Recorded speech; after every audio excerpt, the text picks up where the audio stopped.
రాష్ట్రాలకు సంబంధించి పశ్చిమ బెంగాల్ మినహా 4 రాష్ట్రాలు ఎగ్జిట్ పల్స్ అయితే 1 by 1 విడుదలయ్యే ఛాన్స్ మనకి కనిపిస్తోంది. ఆల్రెడీ మీరు 10 టీవీ స్క్రీన్ పైన చూడొచ్చు. ఆత్మసాక్షి అలాగే మిగతా కొన్ని సంస్థలు ఎగ్జిట్ పోల్స్ సంబంధించి వివరాలు అందిస్తున్నాయి.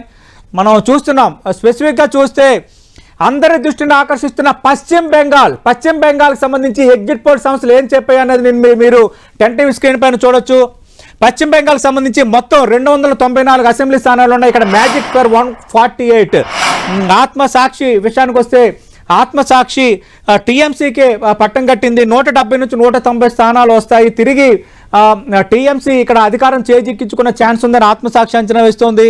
అలాగే ఎన్డీఏకి గతంతో పోల్చుకుంటే ఒక 20 నుంచి 30 సీట్లు పెరిగే ఛాన్స్ ఉందన్న అంశాన్ని ఆత్మసాక్షి అంచనా వేస్తోంది.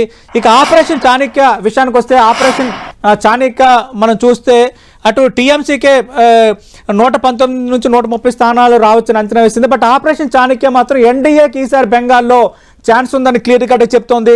147 నుంచి 153. ఎందుకంటే పశ్చిమ బెంగాల్లో మ్యాజిక్ ఫిగర్ 148 అంటే మ్యాజిక్ ఫిగర్ను చాలా ఈజీగా ఎన్డీఏ రీచ్ కాబోతుందని ఆపరేషన్ చాణక్య పశ్చిమ బెంగాల్కి సంబంధించి ఎగ్జిట్ పోల్ అంచనా వేస్తోంది. ఇక చాణక్య స్ట్రాటజీస్ కూడా మనం చూస్తే చాణక్య స్ట్రాటజీస్ కూడా ఎన్డీఏకే అంటే అక్కడ భారతీయ జనతా పార్టీ నేతృత్వంలో ఎన్డీఏకే ఛాన్సెస్ ఉన్నాయని అక్కడ చాణక్య స్ట్రాటజీస్ కూడా అంచనా వేస్తుంది. ఇక పీపుల్స్ పల్స్ విషయానికి వస్తే పీపుల్స్ మాత్రం టీఎంసీ తృణమూల్ కాంగ్రెస్కు ఛాన్స్ ఉందని చెప్తోంది. అంటే ఇప్పటివరకు మనం చూస్తే పశ్చిమ బెంగాల్కి సంబంధించి 4 సంస్థల ఎగ్జిట్ పల్స్ విడుదలయ్యాయి. 4 సంస్థల ఎగ్జిట్ పల్స్లో 2 సంస్థలు మాత్రం అటు బీజేపీ నేతృత్వంలో ఎన్డీఏకి పట్టం కడుతున్నాయి ఎగ్జిట్ పల్స్. అలాగే మరో 2 సంస్థలు మాత్రం టీఎంసీకి మళ్ళీ తిరిగి అధికారంలో వచ్చే ఛాన్స్ ఉందని అంటున్నారు. ఇప్పటికే 3 సార్లు మమతా కంటిన్యూగా అక్కడ అధికారంలో ఉన్నారు. ఈసారి వస్తే 4వసారి అధికారంలోకి వచ్చినట్టే. మరి ఈ 2 సంస్థల అంచనాలు తగ్గట్టుగా మమతా బెనర్జీ తిరిగి పశ్చిమ బెంగాల్లో పాగా వేస్తారా?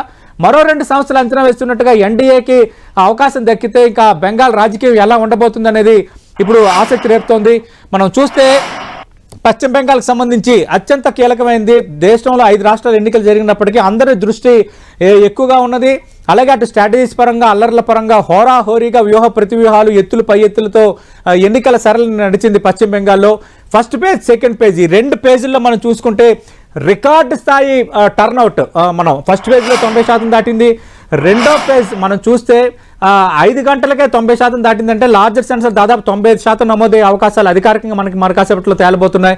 ఓవరాల్గా చూస్తే ఆత్మసాక్షి పీపుల్స్ పల్స్ మాత్రం తిరిగి తృణమూల్ కాంగ్రెస్ అధికారం చేజిక్కించుకున్న ఛాన్స్ ఉన్నాయని చెప్తున్నాయి. బట్ ఆపరేషన్ చాణక్య స్ట్రాటజీస్ మాత్రం ఎన్డీఏకు పట్టం కడుతున్నాయి. మీరు ఈ 4 సంస్థల్లో 2 సంస్థలు ఎన్డీఏకి 2 సంస్థలు టీఎంసీకి పట్టం కడుతున్నాయి. కాబట్టి ఏది నిజం కాబోతుందన్నది మనకు తెలియాలంటే మే 4 వరకు మనం ఆగాల్సిందే. మరి ఓవరాల్గా మనం చూసుకుంటే ఏ ఈక్వేషన్స్ పనిచేసాయి అటు ఎన్డీఏ కూడా చాలా ప్రతిష్టాత్మకంగా తీసుకుంది. ఎందుకంటే గతంలో గట్టి పోటీ ఇచ్చిన నేపథ్యంలో బలమైన ప్రతిపక్షంగా అవతరించింది అక్కడ భారతీయ జనతా పార్టీ. ఈసారి ఎట్టి పరిస్థితుల్లో పశ్చిమ బెంగాల్ కొట్టాల్సిందే, బెంగాల్ మన వశం కావాల్సిందే అన్నంతగా ప్రైమ్ మినిస్టర్ మోదీ నుంచి హోంమంత్రి అమిత్ షాతో పాటు కేంద్ర మంత్రులు మొత్తం భారతీయ జనతా పార్టీ కీలక నేతలందరూ ప్రచారం చేశారు. కాబట్టి ఏం జరగబోతుందని మనం చూడాలి.